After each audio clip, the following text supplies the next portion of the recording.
Hello everyone. हमको देखना है फोटोसिंथेसिस। ये टॉपिक आता है प्लांट फिजियोलॉजी में। फिजियोलॉजी का मीनिंग क्या होता है? Life's internal process. तो प्लांट के अंदर photosynthesis, respiration, so on process होता है। तो उसके अंदर हमको पहले देखना है फोटोसिंथेसिस, जो कि बहुत इंपॉर्टेंट प्रोसेस है। हम देखेंगे line by line to line NCERT wise. But उसके पहले मैं ये पावर पॉइंट प्रेजेंटेशन दिखा रहा हूँ, सो दैट हमको एक ओवरव्यू मिल जाए कि इस टॉपिक में हम क्या देखने वाले हैं। इसके लिए दिखा रहा हूँ क्योंकि इसके अंदर डिफरेंट एक्सपेरिमेंट भी है which was conducted by the different scientist. तो एक बार अगर ये पावर पॉइंट प्रेजेंटेशन देख लेंगे तो हम मतलब समझ में आएगा कि एक बेसिक ओवरव्यू क्या है इस टॉपिक के अंदर। ठीक है, तो स्टार्ट करते और देखेंगे हम line wise, one by one हमको देखना है कि इस फोटोसिंथेसिस के अंदर क्या होने वाला है। फोटो का मीनिंग ही क्या होता है? लाइट। और सिंथेसिस का मीनिंग क्या होता है? प्रिपरेशन और फॉर्मेशन। ठीक है, तो स्टार्ट कर लेते हैं हम। देखिए, फोटोसिंथेसिस वेरी इंपॉर्टेंट प्रोसेस। क्या क्या इसके अंदर हमको देखना है, तो स्टार्ट कर लेते हैं यहाँ से। ठीक है, फोटोसिंथेसिस इन हायर प्लांट्स बोला। हायर प्लांट्स मतलब एंजियोस्पर्म। पहले यहाँ पर क्या क्या दिया है वो देखना है। What do we know about photosynthesis, क्या पता है, इंट्रोडक्शन देखना है। उसके बाद एक्सपेरिमेंट, जो अभी मैं आपको पावर पॉइंट्स यानी कि जो प्रेजेंटेशन था उसके अंदर दिख रहे थे हमको। उसके बाद देखने का फोटोसिंथेसिस होता कहाँ पर है, मतलब क्लोरोप्लास्ट में। उसके बाद किस टाइप के पिगमेंट लगेंगे। और फिर उसके बाद देखना हमको लाइट एंड डार्क रिएक्शन जो फोटोसिंथेसिस के वक्त होती है। लाइट एंड डार्क रिएक्शन जो कि बहुत इंपॉर्टेंट है। और उसके बाद देखना हमको कौन से फैक्टर है जिसके ऊपर ये रेट ऑफ फोटोसिंथेसिस डिपेंड रहता है। तो स्टार्ट करते हैं इंट्रोडक्शन से। All animal including human beings depend on the plant for their food. सबको फूड लगेगा। And have you ever wondered from where the plant get food, तो सबको फूड कहाँ से मिलता है ये देखना है हमको। ठीक है, उसके बाद green plant in fact have to make rather और synthesise the food that they need from that they need and all other organism depend on them for their needs. Plant primary source है फूड का, क्योंकि sunlight से वो क्या करेगा, with the help of sunlight और other three factor that is carbon dioxide, water molecule और chlorophyll, इसके हेल्प से वो फूड प्रिपेयर करेगा। और वही फूड क्या होता है, सभी ऑर्गेनिज्म को मिलेगा। The green plant make rather synthesize the food need through the photosynthesis and therefore they are called as autotroph। क्या मीनिंग होता है ऑटोट्रॉफ का? ऑटो का मतलब होता है सेल्फ और ट्रॉफ का मीनिंग होता है फीडर। प्लांट खुद का फूड खुद प्रिपेयर कर रहा है, इसलिए उसको ऑटोट्रॉफ बोला जाएगा। You have learn already the phototropic nutrition is found only in plants. मतलब देखिए, जो फोटोट्रॉपिक देख रहे हैं हम, फोटो का मीनिंग होता है लाइट और ट्रोप का मीनिंग होता है फीडर, मतलब लाइट लेकर फूड तैयार कर रहे हैं। ये प्लांट में होता है। And all other organism depend on green plants for the food are heterotroph. Heterotroph मतलब समझ में आ गया कि जो फोटोसिंथेसिस करने के बाद प्लांट जब फूड प्रिपेयर करेगा तो उसको ऑटोट्रॉफ बोला। और उसने जो फूड तैयार किया वो खाकर जो ऑर्गेनिज्म सर्वाइव होंगे, एनर्जी मिलेगी, उनको कहा जाएगा heterotroph. Green plant carry out photosynthesis समझ में आता है। और इस प्रोसेस को क्या बोला जाएगा? फिजिको केमिकल, मतलब physical as well as chemical, but actual में थोड़ा इलेक्ट्रिक भी है। फिजिको इलेक्ट्रिक केमिकल ऐसा बोल सकते हैं, बट मेनली बुक में जो दिया है वो हमको वैसे के वैसा याद रखना पड़ेगा। ठीक है, process by which they use the light energy to derive the synthesis of organic compound. Organic compound मतलब क्या हो रहा है कि प्लांट जो वो क्या प्रोड्यूस कर रहा है, ग्लूकोज C6H12O6, ये कंपाउंड तैयार करेगा। मतलब खाने को दे रहा है food, not only food but along with what it is giving oxygen. मतलब ऑक्सीजन तो लाइफ है, मतलब दोनों चीजें मिल रही है। प्लांट ही ऐसी वर्ल्ड की मशीनरी है कि जो हमको खाने को भी देता है और साथ में ऑक्सीजन भी देता है, दोनों साथ में। तो बहुत इंपॉर्टेंट चीज़ है। और ये होता कैसा है, यही हमको इस टॉपिक में देखना है। The use of energy from the sunlight plant doing photosynthesis is the basis of life on the earth. ये मेन बेसिस है। देखिए, इसी की वजह से सबको एनर्जी मिल रही है, इसलिए फोटोसिंथेसिस बहुत इंपॉर्टेंट प्रोसेस है। Photosynthesis important due to the two reason. अब दो रीजन बोले वाले, कौन से दो रीजन है तो अभी यहाँ पर बोल चुका था मैं आपको। एक तो ऑक्सीजन मिल रहा है, means it is responsible for the release of oxygen into the atmosphere by green plants. Have you, यहाँ पर एक क्वेश्चन पूछा है, have you ever thought what would happen if there were no oxygen to breathe. Oxygen अगर नहीं रहेगा तो कैसा होगा? बिना ऑक्सीजन मैक्सिमम कोई 5 मिनट से ज़्यादा सर्वाइव नहीं हो पाएगा। वैसे 1 मिनट 2 मिनट ही इनफ है। तो इतना इंपॉर्टेंट है ऑक्सीजन। ऑक्सी का मीनिंग ही होता है लाइफ और जेन का मीनिंग होता है प्रोड्यूसर। तो ये पहला रीजन। और दूसरा मतलब food. In this chapter we will focus on the structure of photosynthetic machinery, मतलब कि क्लोरोप्लास्ट कैसा है वो देखना है। ऐसी कौन सी मशीनरी जो भगवान ने बनाई कि जिससे सनलाइट से एनर्जी बन रही है, and the reaction which transform the light energy into chemical energy. तो ये हमको देखना है वन बाय वन क्या क्या होता है। तो ये बहुत इंपॉर्टेंट प्रोसेस है। क्या हो रहा है एक्चुअली, देखिए इस फोटोसिंथेसिस में देखें जो नेचर के अंदर कार्बन डाइऑक्साइड है लगभग 75 इंटू 10⁻12 इतना किलोग्राम का जो कार्बन है एनवायरमेंट में, कार्बन मतलब कार्बन डाइऑक्साइड बोल देंगे, कार्बन डाइऑक्साइड जो है ये फिक्स होता है through photosynthesis. It is going to fix with the help of photosynthesis. Photosynthesis short form लिखा मैंने। और क्या होता है, इससे लगभग 1700 1700 मिलियन टन इतना ड्राई मैटर प्रोड्यूस होता है। ड्राई मैटर, अभी अगर आपके बॉडी का जो वेट है, एक्चुअली आपका बॉडी का वेट कैसे प्रोड्यूस हुआ था, आप जो खाना खा रहे हो आपको मेटाबोलाइज हुआ, आप में एनर्जी आई, माइटोसिस हुआ, सो ऑन हुआ, आपकी बॉडी की ग्रोथ हुई। तो आपका जो भी वेट है वो वेट किसके वजह से, फोटोसिंथेसिस की वजह से, क्योंकि उसी ने फूड प्रोवाइड किया। Even you are non vegetarian, अगर आप नॉन वेज भी खा रहे हो तो उस एनिमल को जिसने आपने खाया उसका भी सोर्स क्या रहेगा, उसका भी सोर्स रहता है प्लांट। कहीं ना कहीं प्लांट क्या है, प्राइमरी प्रोड्यूसर बोलते हैं हम, प्राइमरी प्रोड्यूसर, ठीक है। और फोटोसिंथेसिस जो था ये सबसे पहले किस में देखा गया था, तो ये सबसे पहले फोटोसिंथेसिस अपीयर हुआ था साइनोबैक्टीरिया में। साइनोबैक्टीरिया जिसको हम क्या बोलते हैं, ब्लू ग्रीन अलगी, इसको बोला जाता है ब्लू ग्रीन अलगी। और लगभग जो सनलाइट फॉल हो रही है, क्योंकि हम देखें कि फोटोसिंथेसिस में क्या हो रहा है कि ये जो सनलाइट है इसका ही कन्वर्शन किस में हो रहा है, केमिकल एनर्जी में। मतलब ये सनलाइट मतलब क्या बोलेंगे हम, सोलर एनर्जी। तो ये जो सोलर एनर्जी है इसका कन्वर्शन किस में हो रहा है, केमिकल एनर्जी में, with the help of what, with the help of photosynthesis. रात को जब अंधेरा होता है तो हमने लाइट प्रोड्यूस किए वाले ह्यूमन ने, बट भगवान ने ऊपर एक ही लाइट लगाया जिससे पूरे वर्ल्ड में एनर्जी मिलती है, ठीक है। तो what do we know, let us try to find out what we already know about photosynthesis. हमको क्या क्या पता है। एक्चुअल में फोटोसिंथेसिस की स्टडी बहुत ज़्यादा नहीं हुई, लगभग 25% हुई, और भी रिसर्च इसमें चालू है। Some of the simple experiment you may have done in the earlier classes to show that the chlorophyll, chloro का मतलब होता है ग्रीन और फिल का मीनिंग होता है लीफ। तो ये जो पिगमेंट है, क्लोरोफिल को हम क्या बोलेंगे, एक सेल ऑर्गेनेल भी है, सेल विद इन सेल बोलते हैं क्योंकि इसको खुद का डीएनए है। Green pigment of leaf, light, CO2 are required for the photosynthesis to occur. ये आपका हो चुका होगा पहले क्लास में, मतलब बिफोर 10th। तो ये फैक्टर याद रखना है, क्लोरोफिल, लाइट, CO2 और एक इंपॉर्टेंट फैक्टर है जिसको वाटर बोलते हैं, तो वो सब। You may have carried out the experiment to look for the starch formation। Starch बहुत इंपॉर्टेंट है क्योंकि इसका प्रोडक्ट क्या है, जो केमिकल एनर्जी है वो in the form of starch है। Starch formation in two leaves, a variegated leaf और a leaf which was partially covered with the black paper। variegated leaf मतलब क्या है, तो हम इस एक्सपेरिमेंट में देख सकते हैं, जहाँ पर ये दिख रहा है आपको पीपीटी, यहाँ पर दिखा सकता हूँ, ये देखिए यहाँ पर ऊपर ही दिख जाएगा आपको वैरीगेटेड लीफ कहाँ पर है। तो ये देखिए यहाँ पर दिखता होगा, इसको थोड़ा बड़ा कर लेता हूँ आपको समझने के लिए। ये तो कॉम्पोनेंट है जहाँ से फोटोसिंथेसिस हो रहा है। एक्सपेरिमेंट देखना हमको वन बाय वन।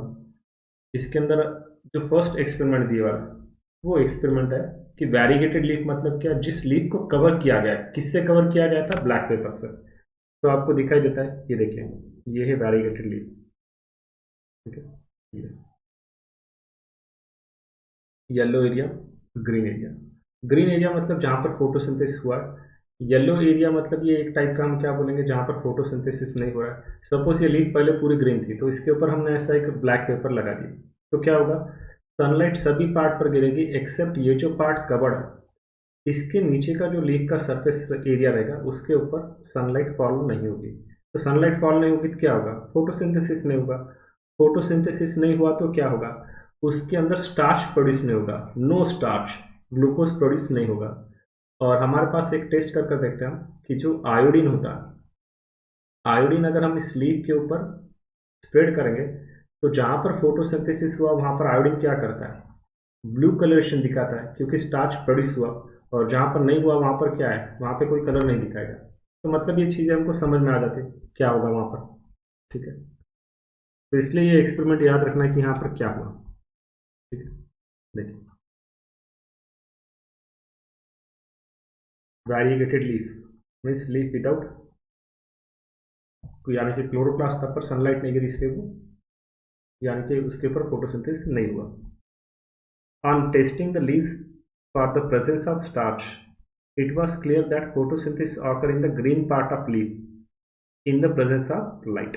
तो ये समझ में आ जाएगा, जो फोटोसिंथेसिस होगा वो in the presence of light हो रहा है, मतलब लाइट इसेंशियल है किसके लिए, फोटोसिंथेसिस के लिए। वो पहला एक्सपेरिमेंट हो गया। अब ये सेकंड नंबर का एक्सपेरिमेंट आप देखिए इसके अंदर क्या बता है। फर्स्ट जो एक्सपेरिमेंट देखे हम वो वैरीगेटेड लीफ का देखे जिसके अंदर लीफ पार्शियली कवर थी। नंबर 2 एक्सपेरिमेंट, कौन कौन से एक्सपेरिमेंट देख रहे थे यहाँ पर मैंने बोला, देखो हम ऐसे एक्सपेरिमेंट देखेंगे जिसके अंदर ये सब चारों फैक्टर इसेंशियल है। देखिए सनलाइट और उसके बाद क्लोरोफिल, ये 4 जो फैक्टर मैंने यहाँ पर लिखे वाले, ये चारों फैक्टर फोटोसिंथेसिस के लिए बहुत इसेंशियल है। इनमें से कोई भी अगर एक फैक्टर अगर कम है तो फोटोसिंथेसिस नहीं होता है।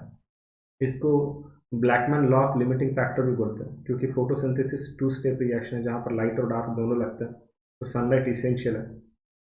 ठीक है, तो पहले एक्सपेरिमेंट में देखा अगर क्लोरोफिल सनलाइट अगर प्रॉपरली नहीं मिल रही है तो फोटोसिंथेसिस नहीं होगा। सेकंड एक्सपेरिमेंट देखिए, another experiment that you may have carried out, मतलब ये किया होगा आपने, where a part of leaf is enclose in a test tube containing the some amount of KOH। KOH मतलब क्या है, potassium hydroxide. Soaked in the cotton, मतलब क्या करना है, ये देखो यहाँ पर ये ग्लास जार दिख रहा है, नीचे अगर देखें यहाँ पर देखिए, ये समझिए ये एक प्लांट है, let say it is mint plant, mint का प्लांट है। और यहाँ पर अगर समझो हमने एक प्लेट रखी, ठीक है, नीचे आ, और नहीं तो बोलोगे ये हवा में प्लेट कैसे तैर रही है, ग्रेविटेशन कहाँ पर गया, यहाँ पर निकाल देंगे। ठीक है, अगर इसके अंदर हमने KOH रखे, इमेजिन कीजिए यहाँ पर माउस और ये कैंडल नहीं है तब की बात बोल रहा हूँ, या यहाँ पर दिखा देता हूँ, यहाँ पर होगा दिख जाएगा, समझ आएगा। ये देखिए यहाँ पर समझ में आ जाना है। ठीक है, क्या किया हमने कि एक बॉटल लिया, इस बॉटल के अंदर हमने रखे वाला KOH, या तो क्या कर सकते हैं हम प्लेट लेकर लेकर कॉटन के अंदर क्या कर सकते हैं हम KOH को सोक करके वहां पर रख सकते हैं। और इस KOH की एक इंपॉर्टेंट प्रॉपर्टी होती है कि ये कार्बन डाइऑक्साइड को अब्सॉर्ब करता है। ठीक है, अगर इसने कार्बन डाइऑक्साइड को अब्सॉर्ब कर लिया तो अब इस प्लांट को क्या क्या मिल रहा है, इस प्लांट को वाटर मिला, इस कुंडी में पानी डाले वाला था, सनलाइट भी सपोज हम प्रोवाइड कर रहे हैं। ठीक है, उसके बाद इसके अंदर क्लोरोफिल भी है। सिर्फ कौन सा फैक्टर नहीं है, तो यहाँ पर CO2 नहीं है, क्योंकि CO2 क्या हुआ, इस KOH ने CO2 को अब्सॉर्ब किया। तो मतलब देखिए आउट ऑफ 4 फैक्टर अगर 3 फैक्टर मिल रहे हैं और कार्बन डाइऑक्साइड नहीं मिल रहा है तो फोटोसिंथेसिस होगा क्या, यहाँ पर नहीं होगा।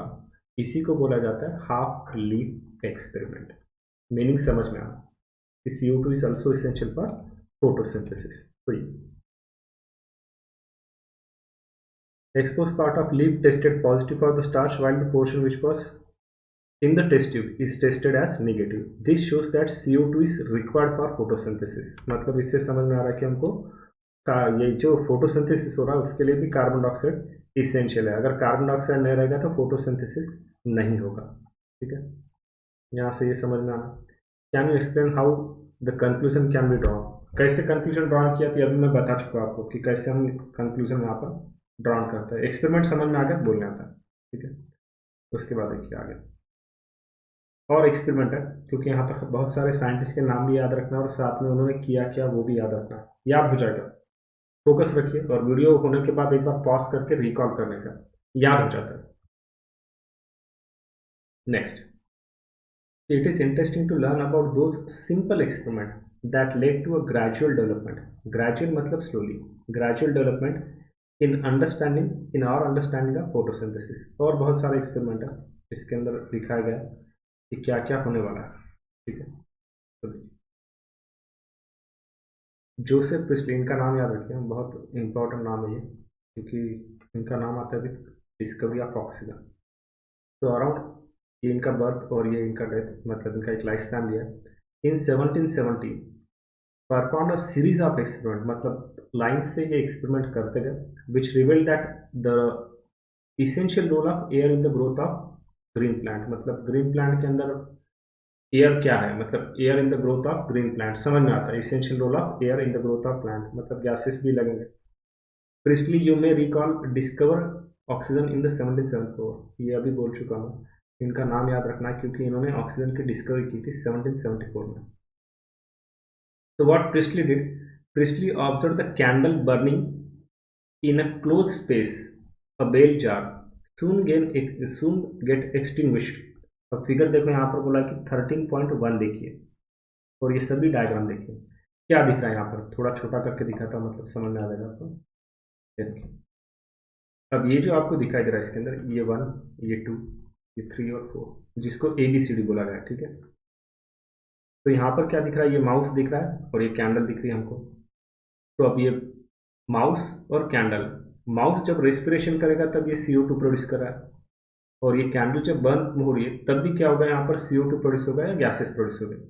तो अब इस जार के अंदर क्या हो रहा है, इस जार को इधर से सील भी किया जाता है बाय वैक्स या वैसलीन जो होता है उससे।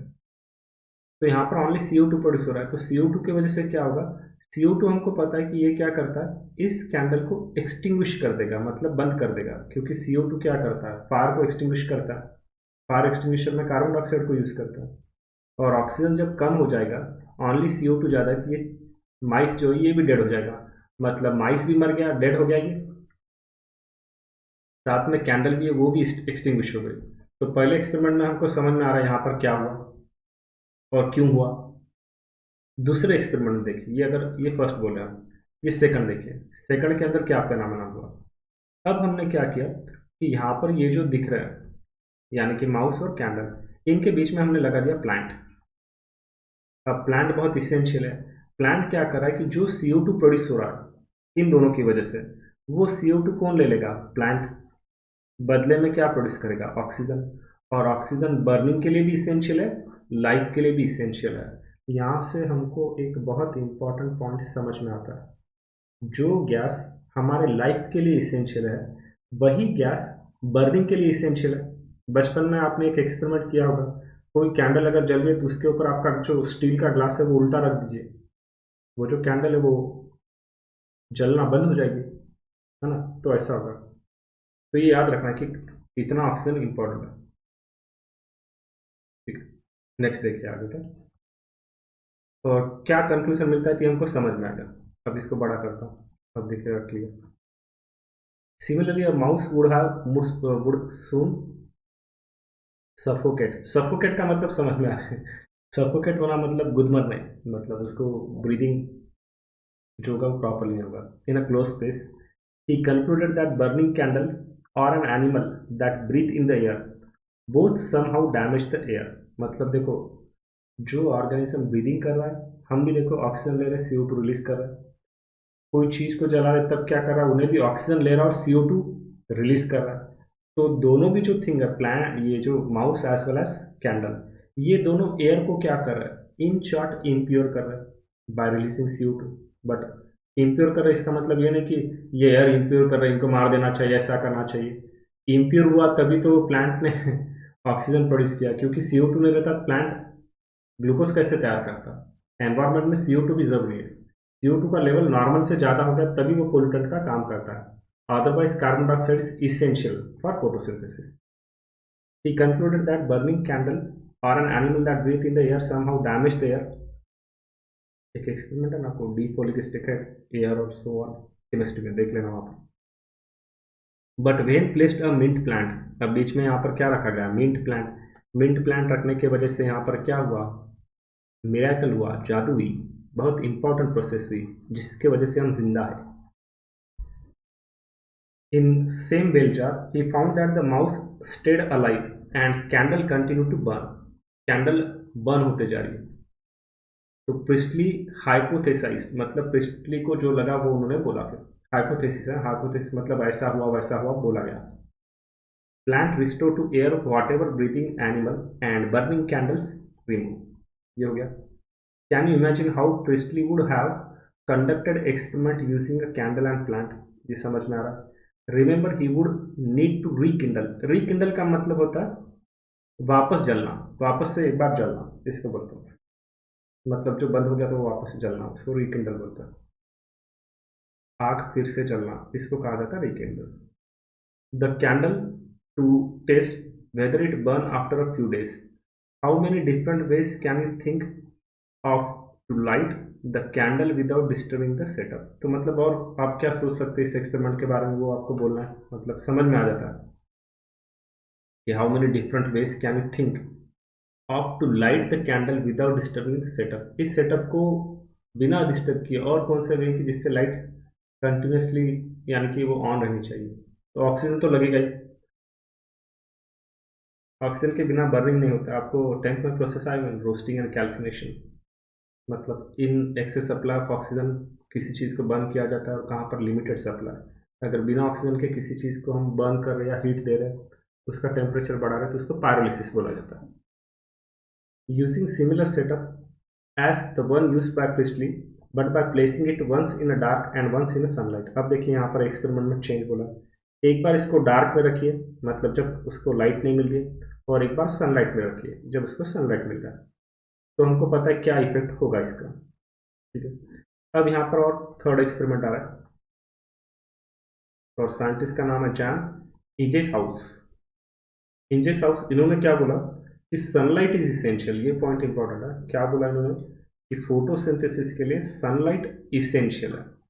इसके पहले किसने क्या बोला वो भी याद रखना. ठीक है, sunlight is essential to the plant process that somehow purify the air fouled by. Fouled मतलब जो डैमेज हो गया था, क्योंकि हम जब CO2 रिलीज कर रहे हैं मतलब एयर फॉल हो गई, तो वैसे फॉल हो गई तो उसको वापस प्योर करना है तो ऑक्सीजन लगेगा. फॉल्ड बाय बर्निंग कैंडल और ब्रीदिंग एनिमल, इन दोनों ने. ठीक है, तो this scientist is an he did elegant experiment. Elegant का मतलब होता है सुंदर एक्सपेरिमेंट, अच्छा एक्सपेरिमेंट, नाइस एक्सपेरिमेंट किया गया इनके द्वारा with an aquatic plant. Aqua का मीनिंग होता है excess of water. Aquatic plant मतलब समझ में आता है जो पानी में रहता है. showed that in the bright sunlight a small bubble were formed around the green parts while in dark plant they did not. क्या समझ में आया आपको यहाँ से कि अगर हमने कोई प्लांट को लिया, ये पानी है, इस पानी में उन्होंने क्या देखा कि कुछ प्लांट है, इन प्लांट के ऊपर जब सनलाइट फॉल हो रही है तब क्या हो रहा है, इन प्लांट से बबल तैयार हो रहा है. बबल तैयार हुए मतलब भी क्या हो गया, ऑक्सीजन प्रोड्यूस हुआ. ऑक्सीजन प्रोड्यूस हुआ मतलब भी क्या हुआ, फोटोसिंथेसिस हो रहा है. और अगर सनलाइट हमने नहीं दी तो क्या होगा, इन प्लांट में से बबल फॉर्म नहीं होंगे मतलब फोटोसिंथेसिस नहीं होगा. मतलब ये क्या है कि फोटोसिंथेसिस के लिए सनलाइट इज इसेंशियल. ये इन्होंने दिखा. Later he identified these bubbles to be the oxygen and hence he showed that it is the only green parts of the plant that could release the oxygen. समझ में आ रहा, green part जो है plant के वो ही oxygen produce करेंगे. क्यों ग्रीन पार्ट बोला, क्योंकि इन्हीं ग्रीन पार्ट के अंदर वो मशीनरी है जो फोटोसिंथेसिस कर रही है, सोलर एनर्जी को केमिकल एनर्जी में कन्वर्ट कर रहा है. कौन, क्लोरोप्लास्ट. इसलिए अब देखिए आगे. It was not until about 1854 that Julius von Sachs provided the evidences for the production of glucose when plant grow. Glucose मतलब क्या है समझ में आता है, C6H12O6. Glucose is usually stored as starch. अब ये लाइन क्यों बोली गई कि glucose is stored as starch? Reason ये देखिए कि जो प्लांट के अंदर फोटोसिंथेसिस होता है तब ग्लूकोज तैयार होता है. ठीक है, कैसे तैयार हुआ था, ये CO2 plus H2O in presence of sunlight और क्लोरोफिल, इससे प्रोड्यूस हुआ ग्लूकोज. ये मेन फोटोसिंथेसिस की रिएक्शन, ग्लूकोज प्लस ऑक्सीजन. ठीक है, ये एक तो ग्लूकोज प्रोड्यूस हुआ और यहाँ पर एयर प्योर हो गई.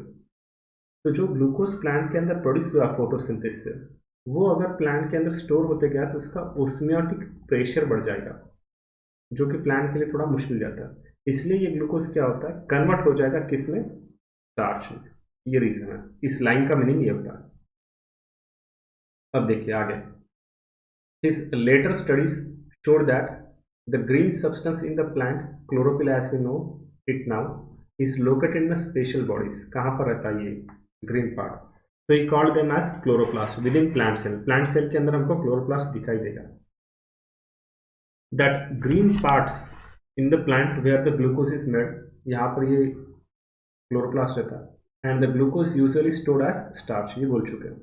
Now consider an interesting experiment और इंटरेस्टिंग एक्सपेरिमेंट है जो किसने किया, TW एंगलमैन, ये साइंटिस्ट का नाम है। इसके पहले और यहाँ पर देख लीजिएगा, ये एक्सपेरिमेंट हो चुका हमारा। ये एक्सपेरिमेंट किसका था, जोसेफ प्रेस्टली। यहाँ पर इनका फोटोग्राफ दिया गया। किस टाइप के इक्विपमेंट इन्होंने यूज़ किए ये सब समझ में आता है, सब रिकॉल करना क्या क्या था यहाँ पर।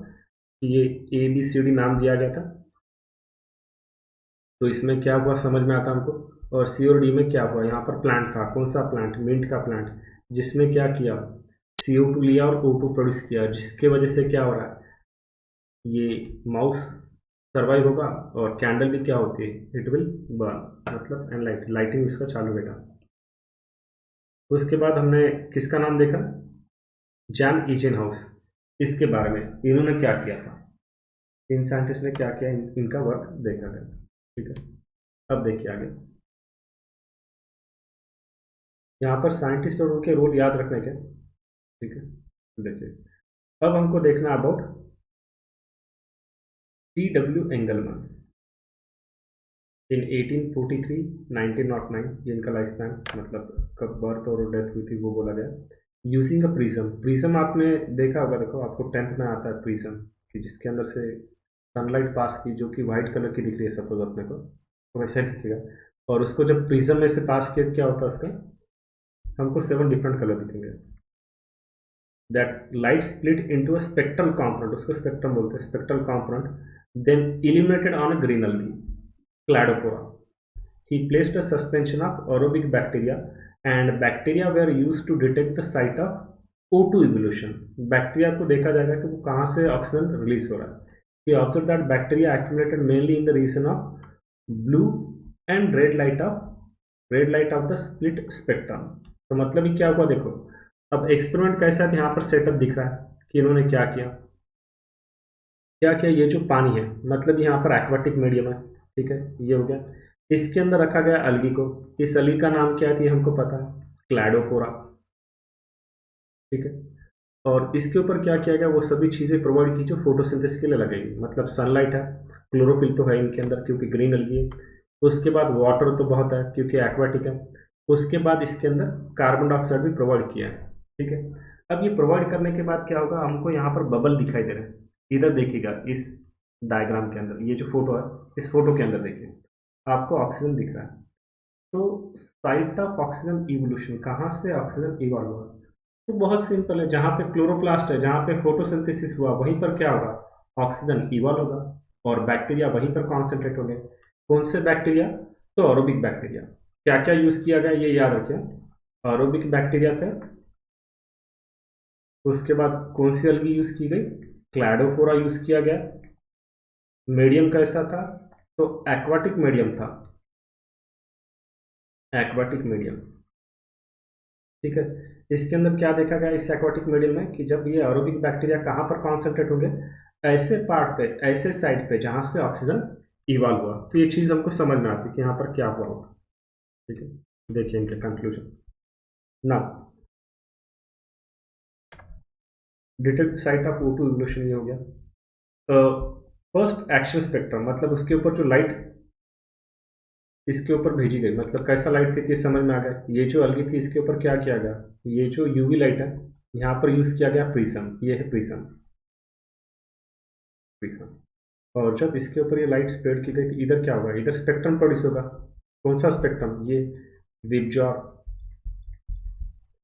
तो ये तो थी सनलाइट, बट सनलाइट का जब स्कैटरिंग होता है with the help of prism, और ये 7 डिफरेंट कलर प्रोड्यूस होता है, तो हमको देखना है कि इसके अंदर जब फोटोसिंथेसिस हो रहा था, तो ये कौन से लाइट में ज़्यादा इफेक्टिव होता है, ये देखना था यहाँ पर।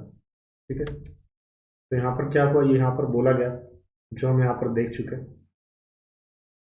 क्या देखा हमने यहाँ पर, इनका कंक्लूजन देखिए। The first action spectrum of the photosynthesis was thus described. It resembled roughly the absorption spectra of chlorophyll A and chlorophyll B. मतलब जो क्लोरोप्लास्ट है उसके अंदर ये दो पिगमेंट रहेंगे, chlorophyll A chlorophyll B, along with xanthophyll and carotene। तो हमको बैक्टीरिया कहाँ पर कॉन्सेंट्रेट होते हुए दिखाई दिए गए थे, तो यहाँ पर बोला गया। ठीक है, कहाँ पर दिखाई दिए गए थे, ये लाइन याद रखने का है कि blue region, blue and red light, इन लाइट के अंदर फोटोसिंथेसिस अच्छे से होता है, इफेक्टिवली होता है, ब्लू एंड रेड लाइट, ये याद रखना। ठीक है, इनका कंट्रीब्यूशन क्या था ये याद रखना है। उसके बाद by the end of 19th century, the key feature of the plant photosynthesis were known, namely that the plant could use light energy and make carbohydrate from the CO2 and water. ये बनाएंगे, ठीक है, समझ में आ रहा। The empirical equation representing the total process of photosynthesis for oxygen evolving organism is given as, अब यहाँ पर रिएक्शन दिए, इस रिएक्शन का मीनिंग क्या होता है देखिए, CO2 दिख रहा है, H2 दिख रहा है, लाइट मतलब सनलाइट है, ये कंपाउंड फॉर्म होगा। पहले कार्बोनेट को इस कंपाउंड से रिप्रेजेंट कर देते हैं। एक्चुअल में CH2O मतलब ही क्या होता है, ये इसके जैसा दिख रहा है, देखो HCHO formaldehyde plus oxygen, there CH2O represent the carbohydrate, मतलब ये ग्लूकोज है जिसके अंदर 6 कार्बन रहेंगे। A milestone in the contribution of understanding the photosynthesis was made by microbiologist, मतलब और फोटोसिंथेसिस को अच्छे से स्टडी करने के लिए और कुछ साइंटिस्ट ने अपना कंट्रीब्यूशन दिया गया, जिसमें वैन नील, रॉबर्ट हिल, इनके नाम आता है। तो van Niel in 1985 who based on the study of purple and green bacteria, in bacteria पर स्टडी की गई, purple and green bacteria, demonstrated that photosynthesis is essentially a light dependent reaction in which hydrogen forms suitable oxidizing compound reduces carbon dioxide to carbohydrate, जो कि नीचे दिखाया गया। क्या बोले वाला है कि जो हाइड्रोजन है फ्रॉम सुटेबल ऑक्सीडाइजेबल कंपाउंड, अब ये क्या है तो समझ में आता है।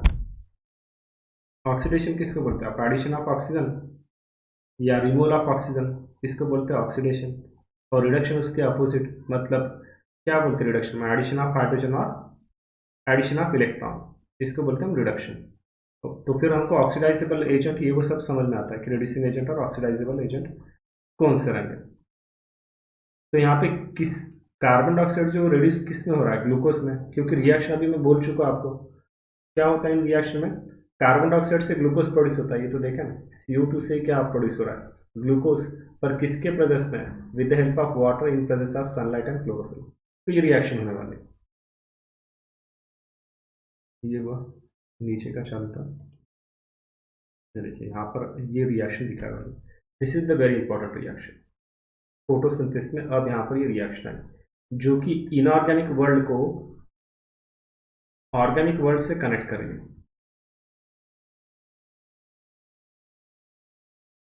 इस रिएक्शन को फॉरवर्ड डायरेक्शन में हम बोल रहे हैं फोटोसिंथेसिस, और रिवर्स डायरेक्शन में देखा तो ये होता है रेस्पिरेशन।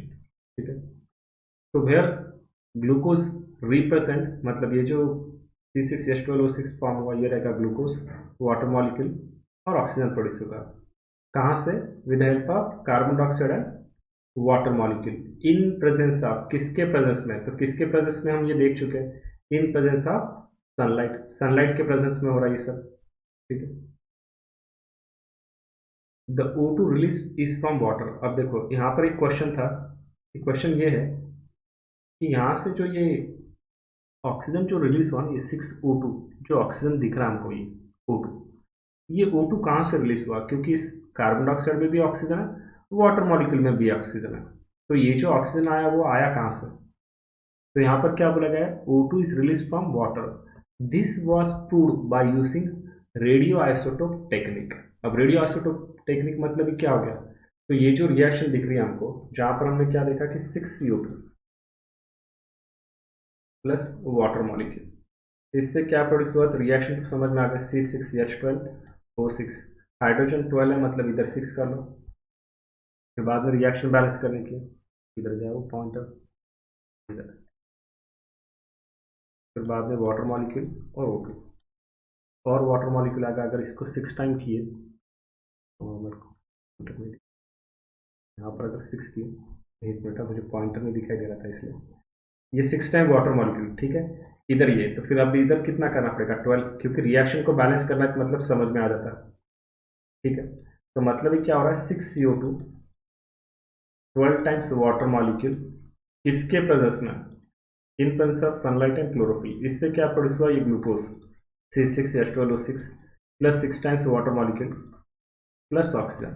ठीक है, ये रिएक्शन हुई।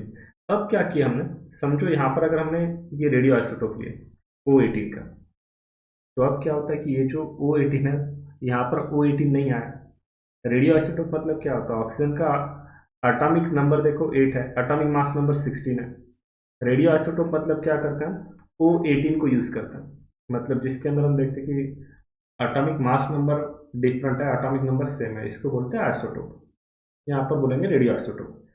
तो हमने एक बार यानी कि ये जो O18 हम यहाँ पर यूज नहीं कर रहे, यहाँ पर यूज कर रहे हैं, तो मतलब इससे क्या समझ में आएगा, इससे हमको ये समझ में आएगा कि जब ये रिएक्शन हो रही है, अगर हम रेडियो आइसोटोप यहाँ पर यूज किए O18, ठीक है, तो ये हमको जो ऑक्सीजन इवॉल्व हुआ, ये हमको वही मिलेगा, मतलब ये रेडियो आइसोटोप है और ये नॉर्मल ऑक्सीजन है। ठीक है, नॉर्मल मतलब समझ में आ रहा है, इसका एटॉमिक नंबर समझ में आ रहा है, इसके अंदर क्या किया वाला है कि इसका एटॉमिक नंबर ज़्यादा है as compare to this one. तो रेडियो आइसोटोप यूज करने से हमको ये समझ में आएगा कि ऑक्सीजन इवॉल्व कहाँ से हुआ। क्या बोला मैं यहाँ पर, देखो ये जो रिएक्शन दिखाई दे रही है हमको यहाँ पर, इस रिएक्शन में क्या दिखेगा कि यहाँ पर अगर हमने रेडियो आइसोटोप यूज किया, किसको यूज किया गया हमने, रेडियो आइसोटोप ऑफ ऑक्सीजन, ये O18 है, तो ये क्या है, ये भी O18, मतलब हमको ये रिएक्शन होने के बाद यहाँ पर जो ऑक्सीजन मिलता है वो हमको रेडियो आइसोटोप मिलता है, और रेडियो आइसोटोप यूज किया गया था हमने वाटर मॉलिक्यूल के अंदर जो ऑक्सीजन है वहां पर। तो इससे ये कंफर्म होता है कि जो ऑक्सीजन रिलीज हुआ था वो वाटर मॉलिक्यूल से रिलीज हुआ है, नॉट फ्रॉम CO2। तो ये किसने बोला गया था, और बोला गया था बात वैन नील, इसको वैन नील सजेशन बोलता है, वैन नील सजेशन। तो ये समझ में आएगा। अब उसके बाद आगे का नीचे देखेंगे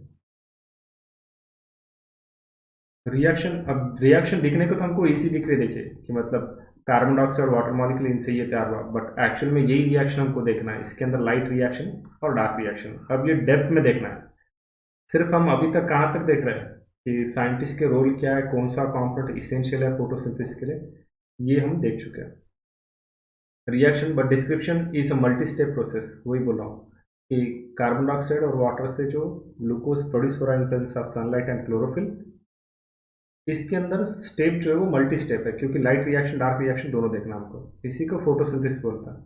इसकी डेफिनेशन बोलना, मतलब डेफिनेशन इजी है, देखो कार्बन डाइऑक्साइड और वाटर मॉलिक्यूल, इसी से क्या प्रोड्यूस हुआ, ग्लूकोज और ऑक्सीजन। इस रिएक्शन की डेफिनेशन मतलब फोटोसिंथेसिस। कैसे बोलोगे आप, तो कैसे बोलना इस रिएक्शन को, देखो मैं एक बार बोलता हूँ, आप याद कीजिए और डेफिनेशन बोलिए। The utilization of CO2 and water molecule in presence of sunlight and chlorophyll to form glucose molecule with the liberation of oxygen is called chlorophyll। और एक बार बोलता हूँ, याद रखिए, the utilization of carbon dioxide and water molecule in presence of sunlight and chlorophyll to form glucose with the liberation of free molecular oxygen is called as photosynthesis। याद हो गया होगा। Can you explain why 12 molecules of water as substrate are used in the equation given above? क्यों यहाँ पर 12 molecule use किए गए, तो रिएक्शन बैलेंस करते वक्त समझ में आया, क्योंकि ये ग्लूकोज और ऑक्सीजन के बीच में मैंने और यहाँ पर वाटर मॉलिक्यूल लिखा था, याद है, तो मतलब कितने ऑक्सीजन लग रहे, कितने वाटर मॉलिक्यूल प्रोड्यूस हो गए, और इतना ही नहीं तो इस रिएक्शन में एनर्जी भी प्रोड्यूस हो रही है, तो ये सब याद रखने का है, ग्लूकोज, वाटर मॉलिक्यूल, ऑक्सीजन और एनर्जी। इसमें एनर्जी प्रोड्यूस होती है, इसलिए इसको क्या बोलेंगे हम, एंडरगोनिक रिएक्शन। एंडरगोनिक, इसके अंदर एनर्जी प्रोड्यूस हो रही है, किसके फॉर्म में, इन the form of chemical food, chemical energy के फॉर्म में यहाँ पर एनर्जी प्रोड्यूस हो रही है, केमिकल फॉर्म। ठीक है, देखो आगे। तो अब ये फोटोसिंथेसिस होता कहाँ पे, जिसके बारे में हम अभी तक यहाँ पर देख रहे थे। यहाँ पर साइंटिस्ट के नाम मैंने क्या क्या बोले थे वो एक बार रिकॉल कीजिए, क्या क्या साइंटिस्ट के नाम बोले थे वो एक बार रिकॉल कर सकते हैं।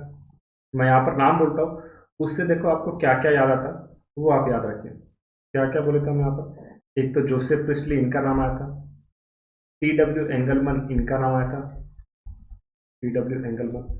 उसके बाद किसका नाम आया था, जूलियस वॉन सैच, इनका नाम। उसके बाद किसका नाम आया, वैन नील का नाम आया। उसके बाद और किसका नाम आया, याद रखिए, मतलब कौन कौन से साइंटिस्ट हैं यहाँ पर जिन्होंने रोल प्ले किया ये प्रूव करने में कि साइंटिस्ट मतलब ये फोटोसिंथेसिस के अंदर रॉ फैक्टर कौन सा लगे, इनका भी नाम याद रखिए, जॉन इचेनहाउस।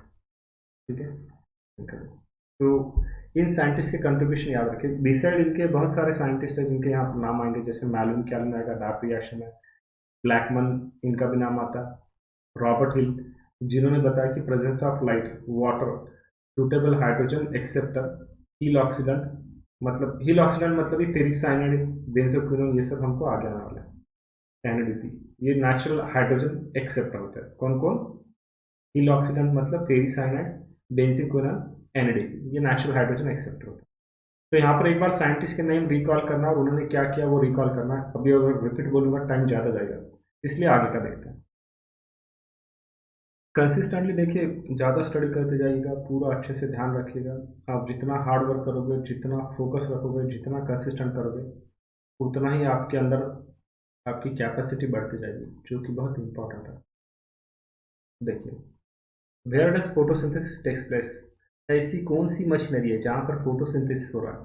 सभी में थोड़ी ना हो रहा है, प्लांट के अंदर हो रहा है। तो प्लांट के अंदर क्यों हो रहा है? क्योंकि प्लांट के पास क्लोरोप्लास्ट है, जो एनिमल के पास नहीं है, मतलब बाकी ऑर्गेनिज्म के पास नहीं है। एक्सेप्शनली कुछ रहेगा यूग्लिना, तो ऐसी चीज़ है।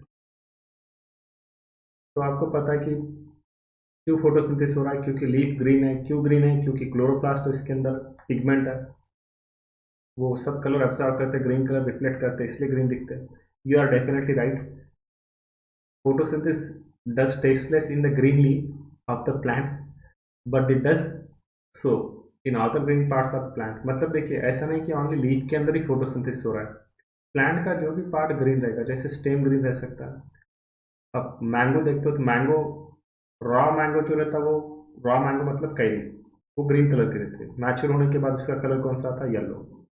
लेमन को देखिए आप, पहले ग्रीन रहता है, बाद में येलो होता है। तो जब वो ग्रीन रहेंगे तब फोटोसिंथेसिस करेंगे। और कौन कौन से पार्ट है जो आपको फोटोसिंथेसिस जिनके अंदर दिखाई देगा? तो आप बोल सकते हैं कि स्टेम पर दिखता है हमको, लीफ में दिखेगा, ऑफकोर्स ब्रांचेस के ऊपर दिख सकता है, कुछ प्लांट के रूट ग्रीन रह सकते हैं। एग्जाम्पल ट्रापा, असिमेट्री रूट है तो वो एक्सेप्शनल है, बाकी जनरल रूट ग्रीन नहीं होता है। लीफ फोटोसिंथेटिक, पॉजिटिवली फोटोसिंथेटिक रहेगा इसलिए। अब देखिए आगे, you would recollect from the previous unit the mesophyll cell. अब मेसोफिल सेल क्या रहता है ये पता, देखो मेसो मतलब मिडल, फिल का मतलब तो होता है लीफ। तो मेसोफिल सेल्स जो रहते हैं लीव्स के, उसके अंदर ज़्यादा अमाउंट में रहेगा क्लोरोप्लास्ट। लीव्स का ट्रांसफर सेक्शन आपने देख चुका है, यहाँ पर डिटेल में नहीं बोलूँगा मैं क्योंकि टाइम जाएगा, तो आप मेमोराइज कीजिए वो। तो क्लोरोप्लास्ट अलाइन, अलाइन मतलब लाइन से लगना, align themselves along the walls of mesophyll cells and such that they get the optimum quantity of incident light. Plant के जो लीफ होती है वो इसी तरह से एक्सपोज होती है जिससे सनलाइट उसको अच्छे से रिसीव हो जाती है। जैसे हम खाना खाते हैं तो अपना माउथ टूवर्ड द फूड रहेगा, ये अपोजिट रहता है, अपोजिट नहीं रहता। तो वैसे प्लांट के लीफ भी उधर एक्सपोज होंगे, उधर डायरेक्शन दिखाएंगे जिधर से उनको सनलाइट मिल रही है। अब और एक क्वेश्चन पूछा है, when do you think the chloroplast will align with their flat surface parallel to the wall and when would they are perpendicular to the incident light? तो ये समझ में आ जाएगा देखो कि क्या होता है। मतलब कब लीफ जो है वो, उसका जो फ्लैट सरफेस रहेगा वो पैरेलल टू द वॉल रहेगा, align with their flat surface parallel to the wall, and when would they are perpendicular to the incident light? Incident light को परपेंडिकुलर कर रहा है, पैरेलल कर रहा है, तो ये। उसके बाद देखिए, you have studied the structure of chloroplast, class 8 में हो गया था, पर यहाँ पर डिटेल में, with in the chloroplast there is a membranes system consisting of ग्राना, इनके अंदर रहेगा ग्राना, उसके बाद रहेगा stoma lamellae, matrix stoma, and there is clear division of labour. Division of labour मतलब हर एक को अपना अपना काम दिया गया है, जो वो अपना पर्टिकुलर काम करता है। And membrane system is responsible for trapping the light energy, जिससे क्या होगा, एटीपी प्रोड्यूस होगा। और नॉट ओनली एटीपी, तो एनएडीपीएच2 भी प्रोड्यूस होगा और ऑक्सीजन भी इवॉल्व होगा, तीन काम होने वाले हैं। इन स्टोमा मतलब इस क्लोरोप्लास्ट में मेनली ये भी पार्ट रहेगा, स्टोमा, ग्राना और स्टोमा बहुत इंपॉर्टेंट पार्ट है। स्टोमा मतलब जेली लाइक लिक्विड होगा, जहाँ पर एंजाइम रहते हैं जो डार्क रिएक्शन के लिए काम को आएंगे। तो enzymatic reaction synthesize sugar which turn in the form of starch and form a set of reactions since they are directly driven are called as light reaction। जो reaction in presence of light होते हैं उनको बोलते हैं light reaction, और photochemical reaction जो होते हैं इन प्रेजेंस ऑफ सनलाइट, और कहाँ पर होते हैं, ग्राना में। लेटर जो डायरेक्टली लाइट पर डिपेंड नहीं रहेंगे, नॉट डायरेक्टली लाइट ड्रिवन बोला है, ये वर्ड याद रखिए, नॉट डायरेक्टली, पर लाइट रिएक्शन का प्रोडक्ट डार्क में यूज होता है, बट आर डिपेंडेंट, ये लाइन इंपॉर्टेंट है, इस लाइन को याद रखें। कहाँ से? यहाँ से, इस लाइन को अंडरलाइन कर रहा हूँ, ये लाइन याद रखिएगा। क्या हुआ यहाँ पर, जो सनलाइट है, सनलाइट के प्रेजेंस में जो रिएक्शन होते हैं उसको बोलते हैं फोटोकेमिकल रिएक्शन, और सनलाइट के एब्सेंस में जो रिएक्शन होते हैं उसको क्या बोलते हैं, बायोकेमिकल या डार्क रिएक्शन। ठीक है, तो फोटोसिंथेसिस मतलब ये जो फोटोसिंथेटिक रिएक्शन हो रहा है इसका प्रोडक्ट डार्क रिएक्शन में यूटिलाइज होता है, मतलब dark reaction directly light reaction पर डिपेंड नहीं, इनडायरेक्टली, इसका मीनिंग ये है। Hence to distinguish later they are called by convention, ये समझ में आता है, बाय कन्वेंशन मतलब समझ में आता है आपको, जैसे इलेक्ट्रॉन निगेटिव टू पॉजिटिव जाता है सर्किट के अंदर, पर हम क्या बोलते हैं, करंट पॉजिटिव से निगेटिव जाता है, तो वैसे मीनिंग डायरेक्टली डिपेंड नहीं, इनडायरेक्टली डिपेंड है। Dark reaction, however, should not be constructed to mean that they occur in the darkness or they are not light dependent. इनका मीनिंग ये है कि ऐसा नहीं कि लाइट के ऊपर पूरी तरह से डिपेंड है या पूरी तरह से इंडिपेंडेंट है, ऐसा नहीं। डार्क लाइट रिएक्शन के अंदर जो प्रोडक्ट तैयार होते हैं वही डार्क रिएक्शन में काम करता है। अब यहाँ पर देखिए, वर्ल्ड की सबसे इंपॉर्टेंट मशीनरी जिसकी वजह से हमको खाना मिलता है, अगर ये नहीं होता तो कोई भी नहीं होता।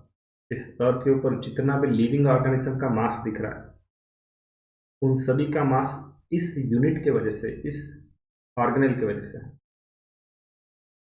तो क्या क्या दिख रहा है देखो, क्लोरोप्लास्ट में हमको outer membrane, inner membrane, stoma, lamellae, grana, stoma, ribosome, starch granule, lipid droplet, इन सभी को याद रखना है। देखो इन शॉर्ट में क्या है कि जो हम क्लोरोप्लास्ट देख रहे हैं उसके अंदर क्या क्या है, तो वो बोले हम कहाँ पर दिखा आपको ये क्लोरोप्लास्ट, वो प्लांट का पार्ट जो जनरली ग्रीन है, तो ग्रीन पार्ट कौन सा ये मैं बोल चुका हूँ, बट मेनली हमको यहाँ पर नाम जो दिया गया था वो मेसोफिल का नाम दिया गया। मेसो का मतलब होता है मिडल, फिल का मतलब होता है लीफ, क्योंकि लीफ का जब हम ट्रांसफर सेक्शन देखते हैं तो हमको क्या दिखता है, अपर एपिडर्मिस, नीचे दिखता है लोअर एपिडर्मिस, और बीच में जो पार्ट है वो रहेगा मेसोफिल। या तो ये जो लोअर एपिडर्मिस है यहाँ पर जो गार्ड सेल है क्लोरोप्लास्ट में, उसके अंदर भी क्लोरोप्लास्ट होता है। ठीक है, इस क्लोरोप्लास्ट में मेनली हम टू पार्ट देखने वाले थे जो यहाँ पर बोले गए, कौन से, एक है ग्राना, एक है स्टोमा। ठीक है, इसके बिसाइड हमको क्या दिख रहा है, इसके बिसाइड हमको दिखते हैं वहां पर fat globule, starch, starch photosynthesis होने के बाद, उसके बाद फैट ग्लोब्यूल दिख रहा है, उसके बाद आपको दिखाई देगा वहां पर राइबोसोम, उसके बिसाइड आपको क्या दिखता है वहां पर, सर्कुलर डीएनए। सर्कुलर डीएनए की वजह से क्लोरोप्लास्ट को हम सेल विद इन सेल बोल सकते हैं या ऑटोसोमल ऑर्गेनेल, मतलब यानी कि ये खुद का खुद रेप्लिकेशन कर सकता है, मतलब सेल्फ रेप्लिकेटिंग बोल सकते हैं, ऑटोसोमल नहीं, सेल्फ रेप्लिकेटिंग। क्या बोल सकते हैं हम इसको, सेल्फ रेप्लिकेटिंग, क्योंकि इसको इसका खुद का डीएनए सेल्फ रेप्लिकेटिंग ये होता है। ठीक है, ग्राना किसके लिए काम को आता है, लाइट रिएक्शन होती है इसके अंदर, और स्टोमा के अंदर क्या है, इट कंटेन द एंजाइम, इसके अंदर एंजाइम्स है, कौन से एंजाइम, जो किसके लिए काम को आ रहा है, फॉर डार्क रिएक्शन, ये याद रखना है। ठीक है, और ये क्लोरोप्लास्ट क्यों देख रहे हैं, क्योंकि इसका सबसे इंपॉर्टेंट फंक्शन क्या है, क्लोरोप्लास्ट क्या कर रहा है कि मैं बोल चुका आपको कि जो सोलर एनर्जी है उसी को कन्वर्ट करना है किस में, केमिकल एनर्जी में, इसके लिए क्लोरोप्लास्ट बहुत इसेंशियल है। तो क्या क्या देखिए, आउटर मेम्ब्रेन ये समझ में आता है, आप बाहर की मेम्ब्रेन और अंदर की मेम्ब्रेन दोनों भी मेम्ब्रेन रहते हैं स्मूथ। ठीक है, मतलब फोल्डेड नहीं, मेरा बोलने का मीनिंग ये है। उसके बाद हमको ये स्टोमा लैमेल दिख रही है जो कनेक्ट रहेंगे एक दूसरे को, फिर उसके बाद स्टोमा दिख रहा है जो कि लिक्विड रहेगा जिसके अंदर एंजाइम्स है, राइबोसोम दिख रहे हैं जो किसके लिए काम को आएंगे, प्रोटीन सिंथेसिस के लिए। अब यहाँ पर और एक इंपॉर्टेंट पॉइंट याद रखिए, ये क्लोरोप्लास्ट होता है यूकैरियोटिक सेल में। ठीक है, जनरली हम यूकैरियोटिक के अंदर राइबोसोम देखते हैं एटीएस, ठीक है, एस का मीनिंग होता है स्वेटबर्ग यूनिट, बट ये जो क्लोरोप्लास्ट है यूकैरियोटिक सेल में होने के बावजूद भी यहाँ पर राइबोसोम होता है 70s, क्योंकि कहीं ना कहीं ये प्रोकैरियोटिक ओरिजिन दिखा था, मतलब उनके जैसा, जैसा प्रोकैरियोटिक सेल मतलब एक सिंगल बैक्टीरियल सेल देख रहा था उसके अंदर उसका न्यूक्लियोइड दिखता प्लाज्म भी दिखता है, और क्रोमोसोम क्या दिखता है हमको, साइटोप्लाज्म में दिखता है, 2 कंपार्टमेंट नहीं है, और राइबोसोम 70S है, तो ये थोड़ा उससे सिमिलरिटी दिखाता है। उसके बाद स्टार्च ग्रैन्यूल फोटोसिंथेसिस के बाद प्रोड्यूस हो गया और लिक्विड ड्रॉपलेट रहेंगे। ठीक है, तो इन सब का काम क्या, ये सब याद रखना है हमको कि क्लोरोप्लास्ट क्या करता है, कुछ नहीं। इसके बाद फिर हमको आगे से देखना है कि how many type of pigment involve, कौन कौन से पिगमेंट्स इन्वॉल्व होने वाले हैं। तो उसके पहले ये एक बार देख लीजिएगा यहाँ पर क्या क्या हुआ, ये एक्सपेरिमेंट सब हमने देख चुके हैं। इन्होंने क्या बोला, जूलियस वॉन सर्च ने, सभी के फंक्शन ये वो इन्होंने क्या बोला वो याद रखना है। यहाँ पर TW एंगलमैन ने क्या किया था ये भी याद रखना है। क्या किया था, सिंपल हमको पता है कि इन्होंने क्या किया था, पानी लिया, उस पानी के अंदर किसको रखा था, क्लैडोफोरा को। क्लैडोफोरा को रखने के बाद क्या किया, प्रिज्म यूज करके सनलाइट को इसके ऊपर इमिनेट किया, तो उस सनलाइट से क्या हुआ, with the help of prism VIBGYOR produce हुआ था, जहाँ पे इसके ऊपर ये सनलाइट पड़ गई क्लैडोफोरा पे, और क्लैडोफोरा ने फोटोसिंथेसिस करने के बाद ऑक्सीजन प्रोड्यूस किया, और ये जो ऑक्सीजन प्रोड्यूस हुआ, तो इस वाटर के अंदर क्या था, एरोबिक बैक्टीरिया, जो ज़्यादा कॉन्सेंट्रेट कहाँ पर हुए, इस रीजन में जहाँ पे कौन से टाइप की लाइट गिरी थी, ब्लू और रेड, ये ब्लू और ये रेड, ये दोनों लाइट नीचे यूज किया गया प्रिज्म, और ये लाइट, तो इस लाइट की वजह से हमको यहाँ पर दिख रहा है स्पेक्ट्रम। और बैक्टीरिया कॉन्सेंट्रेट कहाँ पर हुए, एक तो ये ब्लू वाले रीजन में और एक रेड वाले रीजन में। ठीक है, यहाँ पर हम स्पायरोगारा क्लैडोफोरा को यूज करते हैं, जो कि ग्रीन अलगी है, और ये लाइट की वेवलेंथ बिटवीन 390 टू 760 होता है, वायलेट से लेकर ये रेड तक है, violet, indigo, blue, green, yellow, orange, red. तो मतलब देखिए, वो जो व्हाइट लाइट है उसका स्पेक्ट्रम प्रोड्यूस होने के बाद किस लाइट के अंदर रेट ऑफ फोटोसिंथेसिस ज़्यादा रहेगा, ये हम देख सकते हैं। उसके बाद इनका इन्होंने देखे हम वानी सजेशन क्या यूज़ किया था, तो इन्होंने purple and green sulphur bacteria, फिर बाद में रिएक्शन बोली, और फिर बाद में रिएक्शन से क्या समझ में आया कि इन्होंने हेवी आइसोटोप भी यूज़ किया था, किसका, O18 का, और उससे दिखाया गया था कि oxygen is release from water not from the carbon dioxide, तो ये बोला गया था। ठीक है, तो इसके बाद ये स्ट्रक्चर देख चुके हैं हम क्लोरोफिल का, क्या क्या दिखाई दे रहा है हमको क्लोरोफिल में, तो ये सब देख चुके हैं। शुगर मॉलिक्यूल कहाँ पर है, इनकी मेम्ब्रेन कैसी दिखती है। ठीक है, और क्लोरोप्लास्ट बहुत इसेंशियल है, क्योंकि यही क्या कर रहा है, फोटोसिंथेसिस के अंदर का मेन यूनिट है, मिस्टर क्लोरोप्लास्ट, जिसके अंदर मेनली ये दो रिएक्शन वाले, लाइट रिएक्शन और डार्क रिएक्शन, जिसकी वजह से ATP NADPH2 और ऑक्सीजन प्रोड्यूस होगा। ये देखो, ये तीनों चीज़ें, ये तीनों का नाम याद रखना है, क्या क्या प्रोड्यूस हो रहा है, वैसे तो आना ही वाला है, ATP NADPH2 और ऑक्सीजन, तो ये देखना आपको। ठीक है, उसके बाद हम आगे वाले पार्ट में ये देखेंगे, यानी कि क्या है इसके अंदर। ठीक है, तो यहाँ तक ये सब याद रखना है।